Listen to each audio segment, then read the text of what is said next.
Science Chapter 2, Teeth and Digestive System. Students, in last video we will read up to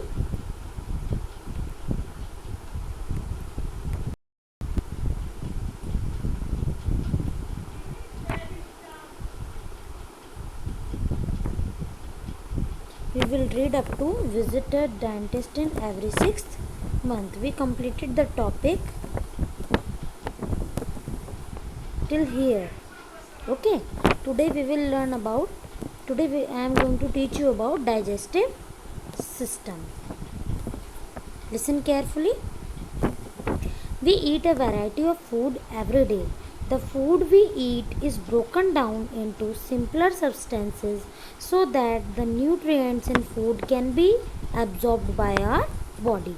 यानी कि इसका मतलब क्या है स्टूडेंट, हम डिफरेंट टाइप का फूड ईट करते हैं और हमारा जो फूड है,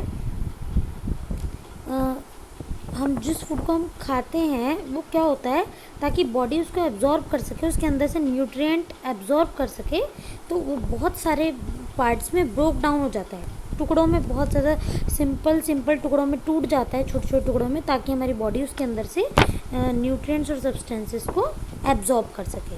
okay, the process of breaking down of food into simpler substances is called digestion.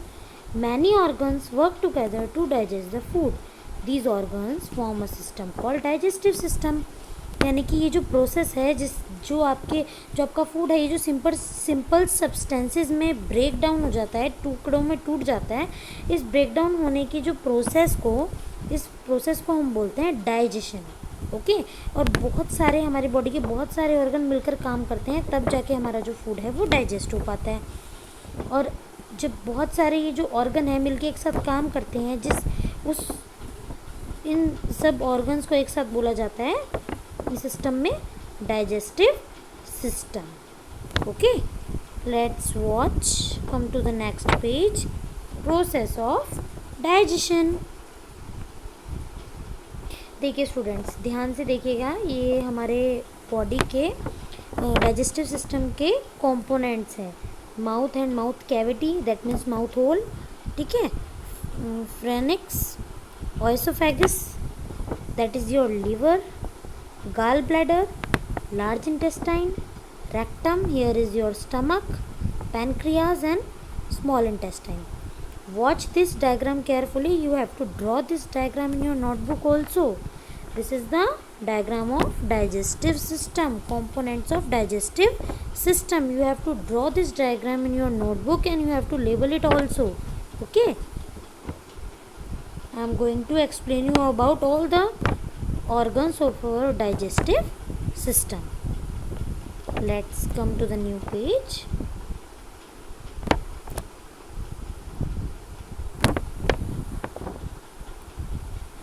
Process of digestion. We will read about each and every part one by one. Start from part number 1. Mouth. The process of digestion starts in the mouth. In the mouth, teeth chew and grind the food into small pieces. During chewing, a liquid called saliva mixes with the food. It makes the food soft and moist and helps in digestion. Students, ये जो आपका food को digest करने का process है वो कहाँ से स्टार्ट होता है? माउथ से. ये क्वेश्चन आ सकता है आपको कि आपका डाइजेशन प्रोसेस कहाँ से स्टार्ट होता है? From mouth. इन ड माउथ. और माउथ के अंदर जो हमारे टीथ होते हैं वो फूड को च्यू करते हैं, चबाते हैं, ग्राइंड करते हैं, छोटे छोटे टुकड़ों में बांटते हैं, उसको तोड़ देते हैं. ड्यूरिंग चूइंग, चबाते समय हमारे माउथ के अंदर एक लिक्विड होता है जिसको हम बोलते हैं saliva. In very simple Hindi language student, आप उसको बोलते हैं थूक, saliva. Mix with the food, वो ही हमारे फूड के साथ मिक्स हो जाता है. It makes the food soft and moist and helps in digestion. और वो स्लाइवा जब फूड के साथ मिक्स हो जाता है तो आपका जो फूड होता है और भी सॉफ्ट हो जाता है, मॉइस्ट हो जाता है, नमी आ जाती है फूड में, जिससे कि डाइजेशन में वो हेल्पफुल होता है. यानी फूड उससे जल्दी माउथ के थ्रू फिर नीचे जाता है. Second part is your oesophagus और food pipe. The food from the mouth goes down the food pipe and reach the stomach. Food pipe के थ्रू ही आपका फूड जो है स्टमक तक पहुंचता है।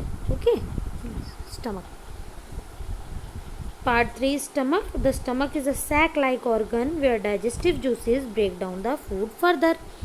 स्टमक होता है आपका एक छोटा सा बोरी, ये छोटा सा थैली के जैसा एक आपका ऑर्गन है, और जहाँ पर आपके डाइजेस्टिव जूसेस बनते हैं, यानी कि फूड को डाइजेस्ट करने के लिए हमारे स्टमक में जूसेस बनते हैं। जब वो फूड के साथ मिक्स हो जाते हैं तब हमारा फूड जो है डाइजेस्ट होता है। उसका प्रोसेस अब मैं बताती हूँ आपको। Number 4, small intestine. आप जानते होंगे हमारी बॉडी के अंदर 2 ऑर्गन होते हैं। एक तो ये होता है स्मॉल इंटेस्टाइन यानी आपकी छोटी आंत, और ये होती है आपकी लार्ज इंटेस्टाइन यानी कि बड़ी आंत। From the stomach the food passes into the small intestine. Stomach से होने के बाद आपका जो फूड है वो कहाँ जाता है? स्मॉल इंटेस्टाइन में, यानी कि हियर गिरा। स्टमक के बाद फूड पास होके जाता है सबसे पहले स्मॉल इंटेस्टाइन में, यहाँ से जाता है, देखिए। Okay, digestive juices completely digest the food. Stomach के अंदर डाइजेस्टिव जूसेस कम्प्लीटली डाइजेस्ट कर देते हैं फूड को। Useful nutrient present in digested food are absorb through the walls of the small intestine into the blood. और जब ये digested food आपका स्मॉल इंटेस्टाइन में जाता है तब क्या होता है, आपका फूड के अंदर से जितना भी न्यूट्रिएंट वाला पार्ट है, जितना भी यूज़फुल पार्ट है, वो सब ये स्मॉल इंटेस्टाइन की जो वॉल्स हैं सब एब्जॉर्ब कर लेती हैं और वो ब्लड में उसको मिक्स कर देती हैं, उसको कन्वर्ट कर देती हैं ब्लड में।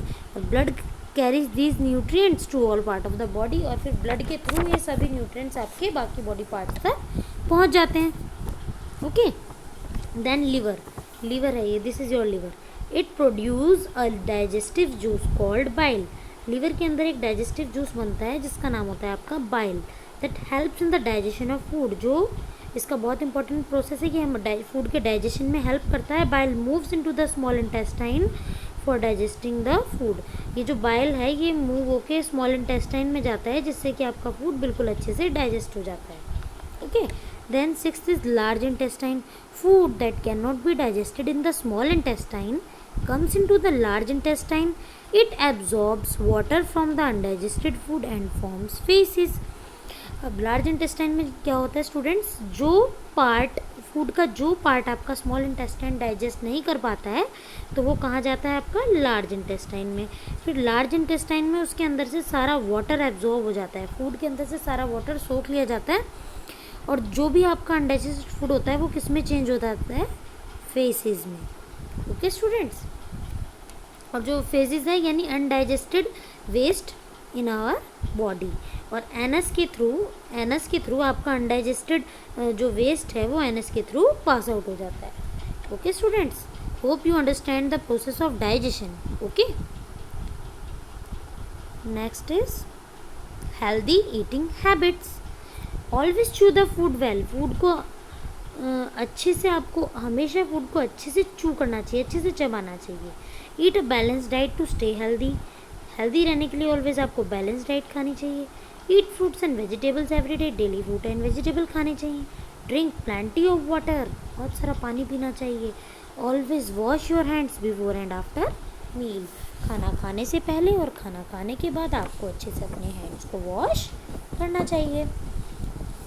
Small intestine is the longest part of our body system. It is about 6 metre long. ये याद रखने वाली बात है स्टूडेंट्स कि जो स्मॉल इंटेस्टाइन है हमारी बॉडी का सबसे लॉन्गेस्ट पार्ट है डाइजेस्टिव सिस्टम का, और 6 मीटर तक लॉन्ग होती है आपकी small intestine.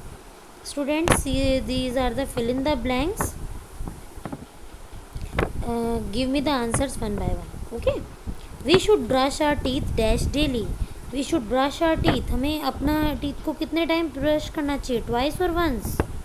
Very good, twice है। मैं टिक लगा रही हूँ लेकिन आपको फिल करना है डैश के अंदर। Okay, the process of digestion starts in the dash. Digestion का जो प्रोसेस है वो कहाँ स्टार्ट होता है? माउथ और स्टमक। हमने रीड किया था। Tell me. Yes, mouth.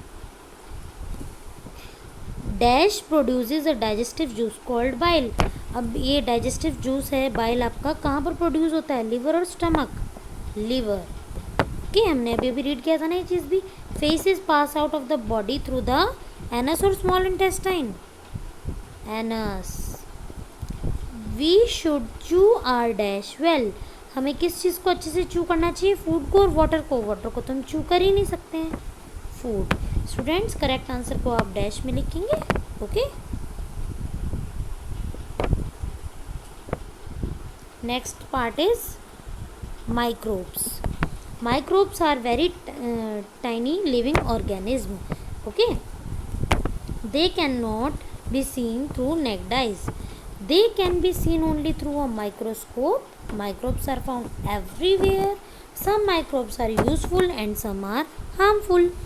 Students, microbes बहुत छोटे छोटे से लिविंग थिंग्स होते हैं और जिनको हम नेक्ड आइज से नहीं देख सकते हैं, मतलब नॉर्मल आइज से आप नेक्ड आइज से उनको नहीं देख पाएंगे। They can be seen only through a microscope. उनको देखने के लिए आपको उनको केवल माइक्रोस्कोप से देखा जा सकता है। यू नो ना, there is a machine called microscope जिससे हम छोटी छोटी चीज़ों को, बहुत ही छोटी छोटी चीज़ों को देख पाते हैं। Microbes are found everywhere. Microbes हर जगह पाए जाते हैं। Some microbes are useful and some are harmful. कुछ हमारे लिए यूजफुल हैं और कुछ हमारे लिए हार्मफुल हैं। टाइप ऑफ माइक्रोब्स, अब आप जानेंगे different different type of microbes कौन कौन से होते हैं। Microbes are of 4 types: bacteria, virus, fungi, protozoa. Okay, ये this is bacteria, virus, fungi and protozoa. Some bacteria cause diseases like typhoid and tuberculosis. कुछ जो बैक्टीरिया हैं उनसे किस टाइप की बीमारी हो जाती है students? Typhoid and tuberculosis. Some fungi cause skin diseases like ringworm and athlete foot. अब कुछ जो आप कुछ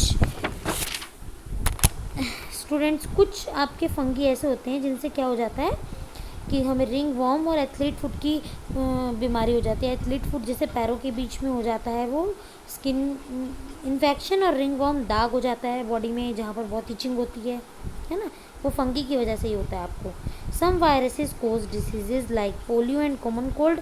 और वायरसेस किस टाइप के डिसीज़ कर देते हैं? पोलियो और कॉमन कोल्ड जैसे। And protozoa cause disease like malaria and dysentery. और प्रोटोजोआ से आपको मलेरिया और dysentery means loose motion type से डिसीज़ आपको प्रोटोजोआ से होने का खतरा रहता है। Okay, use of microbes. अब इनके यूज़ क्या है, कहाँ कहाँ पर गुड माइक्रोब्स काम आते हैं? Some microbes are use to make bread and bun. Bread and bun बनाने के लिए भी माइक्रोब्स काम आते हैं। जैसे आपने देखा होगा स्टूडेंट्स, ब्रेड और बन को बनाने के लिए उसमें यीस्ट लगाया जाता है, खमीर, और वो आता है बैक्टीरियाज की हेल्प से। ओके, गुड बैक्टीरिया की हेल्प से। Some microbes are make curd from milk. और कुछ माइक्रोब का यूज़ किया जाता है दूध से दही बनाने के लिए। वो गुड बैक्टीरियाज होते हैं जो हमारे लिए दूध से दही बनाने का काम करते हैं। Some microbes help in decaying of dead plants and animals. और कुछ माइक्रोब्स क्या करते हैं, हेल्प करते हैं कि जो मरे हुए पेड़ पौधे होते हैं उनको डिके करने में, मतलब उनको सड़ा के वापस खाद में, मिट्टी में ही मिला देते हैं। Okay, this part is also clear. देखिए students, there are different type of bacteria. So many type of bacteria are there: virus, protozoa, fungi. These are some defines, students. Okay, we will complete these defines and book work in my next video.